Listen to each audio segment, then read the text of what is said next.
ra chua soi tur nei lova dana nga rong bol thin te ni na chan vo khalelin thang that lo itung thin mo hey shala akal tu chatuan na ka kan thi sen bua la lungain sak me la dara zam love lunga la nei love kal sanin na asin mangai na fa na tua chu I hai der don em ni wal po na lam chua pui so van pasal cha di kong ani nuam turani rim laula mani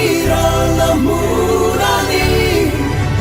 so moi la al thom re in long tu me lo to an che go mi sing fa pa kong zo ani e sing mun ve yarin dai ve ro le an che dong o calvary thi na kho samuel phova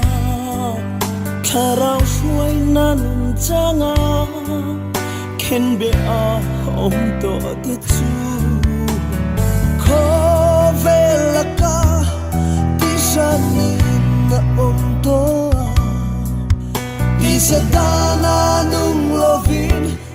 lalda na puerto akhano cross kong zo i ta na adai zela kerava lo mamu nun na lo ku manula mo na long chua pui so van pasal cha de kong ali mo turani ring lola mani ra la murani soy moi la al sobre in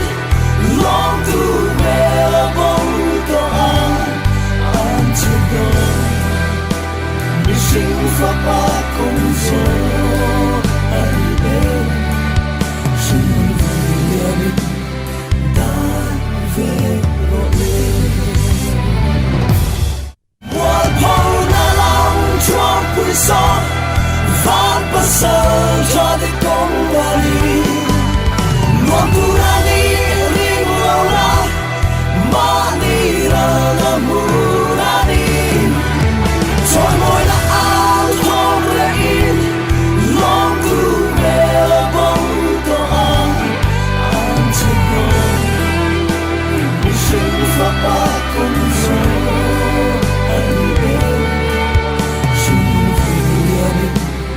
dai ve ro le tra na ruam cha dai wa la lo la tui na hari hua tell the cross puselin yam sin love me pa zela so na len be say la la tu la alam sia ki sera abang bol dura chanda kan ni e Christian Shalai Sam lo vino an che do mi shin fa pa kong zo